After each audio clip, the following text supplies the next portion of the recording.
Welcome again to our Secrets to Wellness.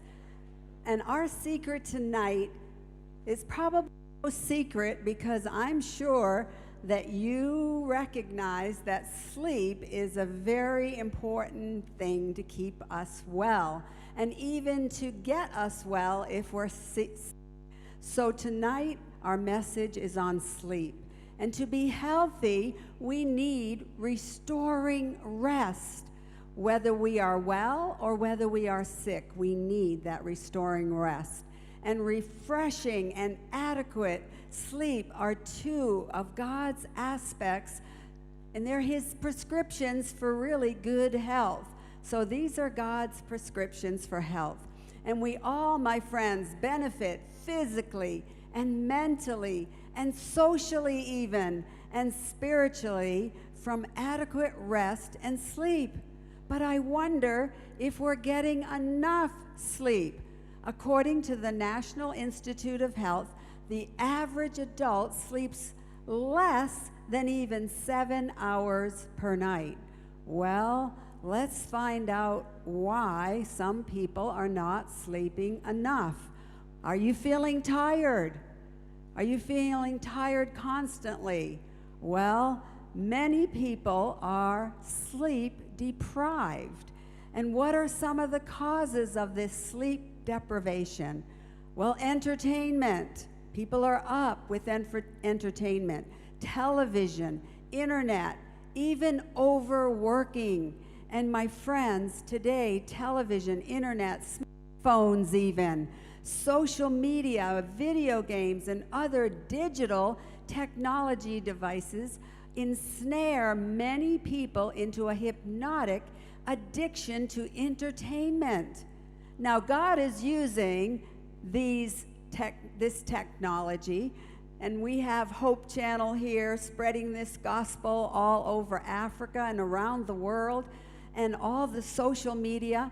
But Satan is using this too, and in fact, even in some meetings and even in some churches, people have their smartphones out and they're following them because usually it's an addiction. So we want to use it for God's glory, and that is so important for our wellness.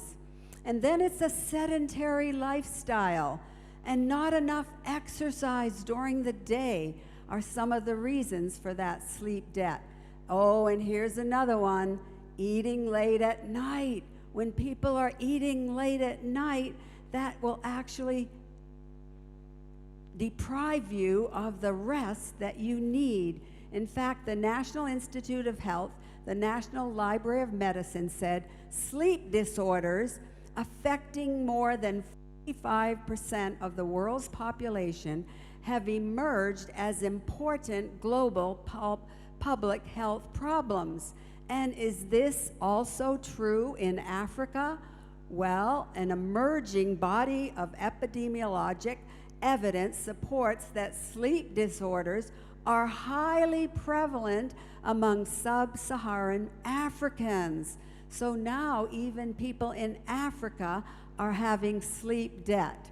And these sleep disorders, my friends, are important risk factors for even headaches, as well as many other adverse outcomes, and is another cause of some of these killer diseases. So let's look at some of the effects of sleep deprivation.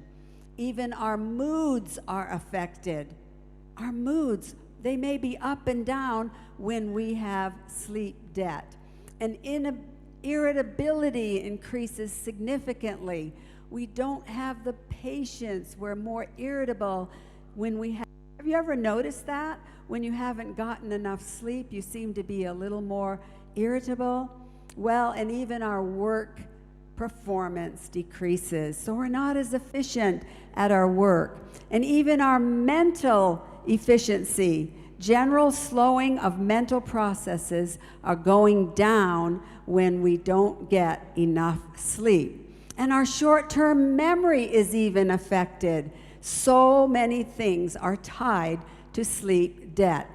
And sleep deprivation actually decreases your endurance. I'm sure that those Kenyans who win the marathons and the races must be getting enough sleep.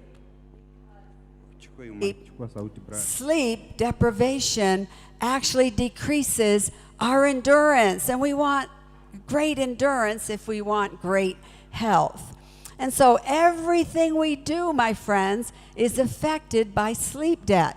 Our learning, even our reasoning. We're not as reasonable when we have sleep debt. Our safety, especially if you're driving in the car and you begin to fall asleep. And our efficiency and our communication skills and our relationships with one another. All of these things are so important, and we should be getting enough sleep. Well, let's talk about sleep and what scientists have divided the different types of sleep into. So there's non-REM sleep. This is a light sleep at first, and then we go into a deep sleep. And then there's what we call REM sleep, or rapid eye movement, which is the dreaming stage of sleep. And when we first fall asleep, we're in that light non-REM sleep, and the body begins to relax, the heart rate and the breathing are slower, but the individual is actually easily awakened. Have you ever wondered why when someone drops a book or they drop something and you jump in that early stage of sleep? It's because you're in that first non-REM sleep. And then we gradually transition into non-REM sleep, which is more of a deep sleep. And during this deep sleep, during this stage, the body renews itself and it actually repairs itself. That's why we need to get into that deep non-REM sleep. And the immune system is actually strengthened when we go into that deep sleep, and it helps the body to fight against even infection. And so following deep non-REM sleep, we move into the REM sleep, rapid eye movement, when the dreaming stage occurs. Now, if you're a dreamer, thank the Lord, because it is good to get into that dreaming stage of sleep. It is the REM sleep, the dreaming stage, that actually benefits the mind the most. And so we want to get into that deep dreaming sleep. And just as deep sleep restores the body, scientists believe that REM, or dreaming sleep, actually restores the mind. So what we do during our sleep, we actually restore not only the body, but the mind. And it's REM sleep that actually facilitates learning and memory. That's why it's good to read your Bible before you go to bed and memorize. My husband does that all the time, and he is memorizing. You wonder why he knows all these texts? He's memorizing, and you remember them when you do that at night. And when we only sleep a few hours, there's really not enough time, my friends, to enter into that REM sleep, that last stage of sleep. So how can we find out whether we're totally rested? Well, those cycles, sleep cycles, actually last 90 minutes. Did you know that? Each cycle lasts about 90 minutes, and scientists tell us that we need 5 of those 90-minute cycles to be totally rested. So if you multiply 5 times 90, you will get 450, and you divide that by 60 to be 1 hour, 60 minutes to be 1 hour, then you get 7.5.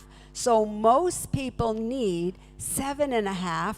Now I'm going to share with you, there's a small minority that could get along with a little less, but we need that amount of sleep, because over time, continued sleep deprivation raises the risk for a number of those chronic health problems that we've been talking about, including obesity, including diabetes, high blood pressure, and even heart disease. You see how important, my friends, sleep is?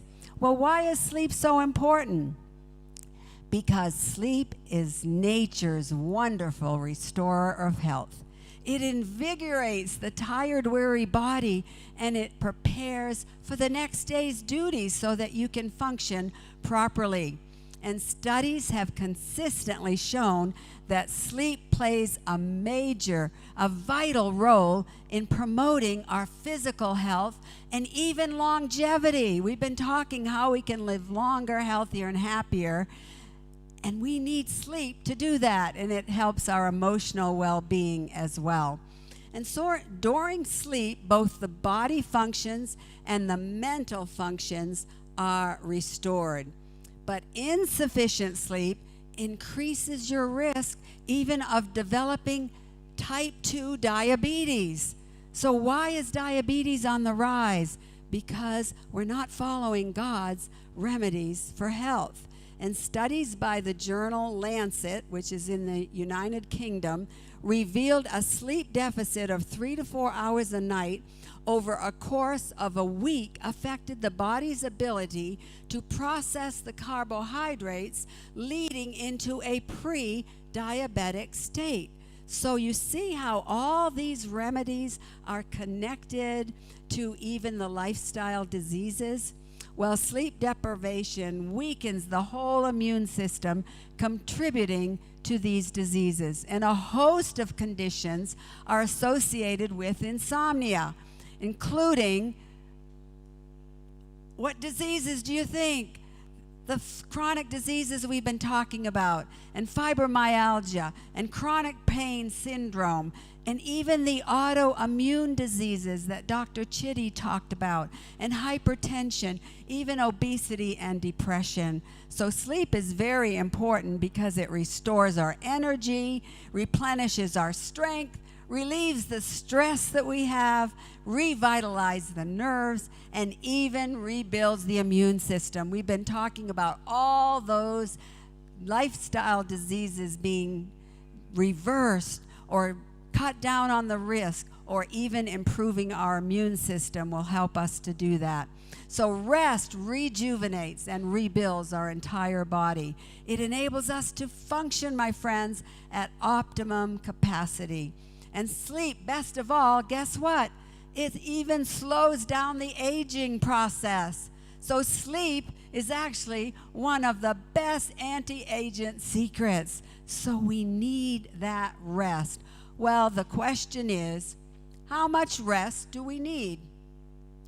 A study was conducted to determine how much sleep is required, and there was a majority needed that 7.5, and maybe even 8 for some, but the majority needed at least that 7.5, and a minority who could get along on 6.5 or 7.5, and another minority actually needed 8.5 to 9. Well, how do you know? How do you know, my friends, which category you're in? Well, how do you know whether you need the 7.5, the 8, or the 8.5? Well, I'll tell you, it's not a secret anymore. If you're sleeping during the day, you're not getting enough sleep.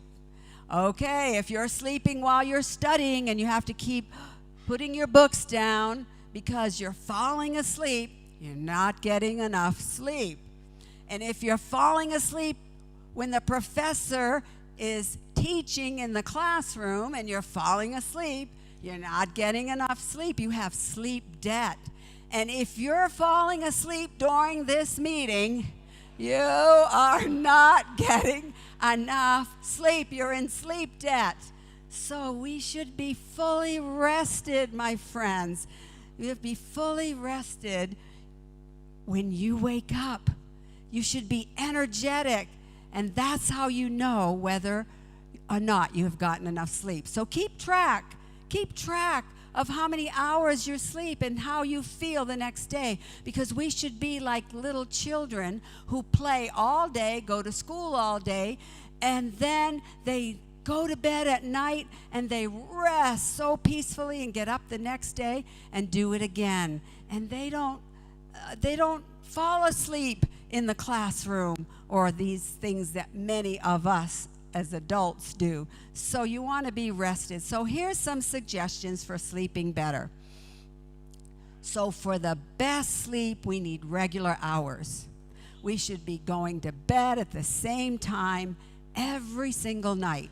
And before 12 is also very important, because scientists tell us that the rest you get before midnight is even better than after, even up to almost double the amount. And so it's very important to go to bed on time, and also to have a regular eating schedule, not one day eating at one time. We've been so blessed here because we eat at a place where we're staying in the morning about 8 o'clock. We have at least 5 hours in between, and then they feed us a wonderful, wonderful main dinner here. And so we have regular, at about 1:15 to 1:30, we have regular hours every day for eating. That's very important. And to have regular meals with nothing between, because if you're eating in between, you start those digestive processes all over again.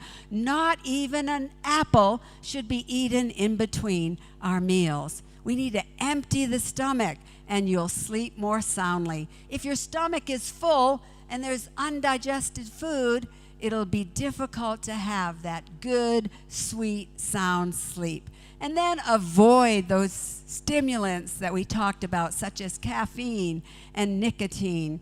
In fact, Harvard Medical School says this in a special report: caffeine, which is found in coffee, tea, sodas even, and other beverages, keeps you awake by blocking the adenosine, a brain chemical that helps you to fall asleep. So all these stimulants are not good for us, and especially not when we're trying to sleep. For some people, Harvard says, a single cup of coffee in the morning means a sleepless night. And we want you to help. We want to help you to sleep better. But if you are tired during the day, some studies have also shown that you should just take a relaxing 15 to 30-minute nap. And then you'll be revived for the rest of the day until you can get on that good schedule and do regular sleeping hours. And so exercise daily, and you'll feel so much better. And do your work in the office, not in bed. Don't bring your computers and your iPhones and your iPads to bed with you. And then don't discuss problems at bedtime. I'm sure Dr. David would tell us that. You just say, you know what, I think we'll do much better in the morning. Let's not discuss that tonight. Let's wait till tomorrow. And then sleep in a dark, quiet room, my friends. And then that old saying, early to bed, and what? Early to rise, makes a man or a woman healthy, wealthy, and wise. So getting to bed early and getting up early is important. And then trust in God, my friends, and pray. Trust in God and pray. A life of calm trust prepares the mind and body for a restful sleep. So here are the benefits of adequate sleep. It helps prevent disease. It reduces stress. It improves our memory. It increases our energy. It helps to maintain a healthy weight. And it reduces depression, and it even slows the aging process. So there are many benefits. But besides a daily rest, we need to have a weekly rest. And God has given us the Sabbath. We need not only a daily rest, but every week. Our loving Creator, my friends, has built into the structure of our being a biological time clock. We have a 7-day cycle. Did you know that? Built into the very fabric of our beings. And this is why, my friends, our loving Creator has given us the 7th-day Sabbath. The Sabbath provides an opportunity for restorative rest for both the mind and the body. And God's Sabbath is heaven's defense against unending work. Some people would work all the time if they didn't have the Sabbath, but we must come apart and worship God on that day. And so here are your teeny tips for tonight. 3 habits to establish: a regular schedule for sleeping, a regular schedule for eating, and a regular schedule for exercising. Exercise even outdoors in the morning. That bright natural light can actually set your circadian rhythm. And then 3 things to avoid: stimulants like nicotine or caffeine. And avoid taking work to bed with you, my friends. And avoid any conflicts or even anything that's controversial or even a complex subject or a discussion at night. Have it wait until the morning. And then get plenty of fresh air in your bedroom. Keep your sleeping room dark and quiet. And if you need to and you can't sleep, just try some herbal teas. And then take a warm bath before going to bed. But certainly, my friends, we need to allow at least an hour before going to bed to unwind. That's why we shouldn't be on our iPhones or our iPads or any of these digital media devices. We should actually be toning down and unwinding, and then go to bed early, spend time reading the Bible and praying, and then trust in God, my friends, to take care of all your worries and all of your anxieties, because He will do just that. God will give you, my friends, the ability to follow all His laws of health. So here's my prescription for you today. Every day, my friends, choose to make your health a priority. You are responsible for your own health, nobody else. And so make your health a priority and follow all of these 8 natural laws that we've been talking about. You see, because each one is so important. The water that we drink, 8-ounce glasses or 2 liters every day. Water on the inside, water on the outside. Exercising at least those 30 to even 60 minutes a day. And then love and trust in God.